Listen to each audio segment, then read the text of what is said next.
औज़ुबिल्लाहिमिनश्शैतानिर्रजीम बिस्मिल्लाहिर्रहमानिर्रहीम। Novice Islamabad news के दोस्तों, आज इस्लामाबाद का मौसम इंतहाई खुशगवार है। बारिश हो रही है, आसमान पर बादल छाए हुए हैं, हब्स में कमी हुई है और मुसलसल बारिश का सिलसिला जारी है।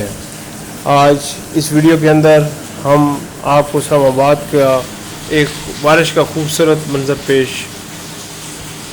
करते हैं। यकीनन ये वीडियो आपको पसंद आएगी और मेरी आपसे ये इल्तमास है कि वीडियो को लाइक करें और चैनल को सब्सक्राइब फरमा कर हमें शुक्रिया का मौका दें। अल्लाह हाफ़िज़।